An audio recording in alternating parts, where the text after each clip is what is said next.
ಮೇಲಾಗಿರಲಿ ಅಂತ ಹೇಳಕ್ಕೆ ಇಷ್ಟಪಡ್ತೀನಿ. ಅದೇ ನಿಟ್ಟಿನಲ್ಲಿ ಇವರ ಒಂದು ಸೇವೆ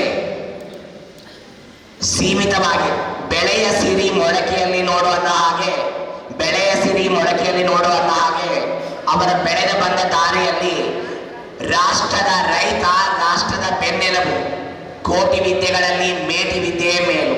ಇವತ್ತಿನ ದಿವಸನೂ ಕೂಡ ತಮ್ಮ ಒಂದು ಸಂಸ್ಕೃತಿಯನ್ನ, ಸಂಸ್ಕಾರವನ್ನ ಬಿಡದೆ ಇವತ್ತಿನ ದಿವಸ ಸಾಕಷ್ಟು ಮುತ್ತೈದರಿಗೆ ಅವರೊಂದು ಉಡಿ ತುಂಬುವ ಕಾರ್ಯಕ್ರಮ ಮುಖಾಂತರ, ಯಾಕಂದ್ರೆ ವರ್ತಮಾನದಲ್ಲಿ ಏನಾಗ್ತಿದೆ ಅಂತಂದ್ರೆ ಸಾಕಷ್ಟು ಜನರು ನಾವು ಸಂಸ್ಕಾರದಿಂದ ವಂಚಿತರಾಗ್ತಿದ್ದೀವಿ ಅಂತೇನೋ ಅನಿಸ್ತಾ ಇದೆ.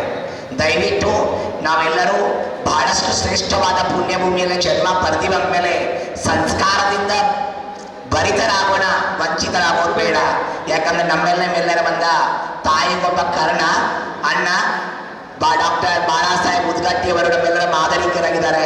ಹಾಗೇನೆ ಅವರು ಮಾಡಿರುವಂತ ಸಾಕಷ್ಟು ಸಾಧನೆಗಳಲ್ಲಿ, ಹಾಗೇನೆ ಸಾಕಷ್ಟು ಅವರು ಇವತ್ತಿನ ದಿವಸ ತಮ್ಮ ಒಂದು 21 ವರ್ಷಗಳ ಒಂದು ಸಾಮಾಜಿಕ ಸೇವೆಗಳಲ್ಲಿ ರಾಷ್ಟ್ರೀಯ ರತ್ನ ಪ್ರಶಸ್ತಿ, ಹಾಗೆ ಕರ್ನಾಟಕ ರತ್ನ ಪ್ರಶಸ್ತಿ, ಶ್ರೀ ಬಸವಜ್ಯೋತಿ ಪ್ರಶಸ್ತಿ, ತೇಜ ರತ್ನ ಪ್ರಶಸ್ತಿ, ರಾಷ್ಟ್ರೀಯ ಯುವ ರತ್ನ ಪ್ರಶಸ್ತಿ, ಡಾಕ್ಟರ್ APJ ಅಬ್ದುಲ್ ಕಲಾಂ ಪ್ರಶಸ್ತಿ ಮತ್ತು ರಾಜ್ಯ ಮಟ್ಟದ ಅಮ್ಮ ಪ್ರಶಸ್ತಿ, ಹಾಗೆ ಇವತ್ತಿನ ದಿವಸ ಸಾಕಷ್ಟು ಸಾಧಕರನ್ನ ಗುರುತಿಸಿ ವೇದಿಕೆ ಮೇಲೆ ಬೆಳೆಯಲು ಅವಕಾಶ ಮಾಡಿಕೊಡ್ತಿರುವಂತ ಅವರಿಗೆ ಮತ್ತೊಮ್ಮೆ ನಮ್ಮ ಜೋರಾದ ಚಪ್ಪಾಳೆಯೊಂದಿಗೆ ಅವರ ನಮನಗಳಿವೆ.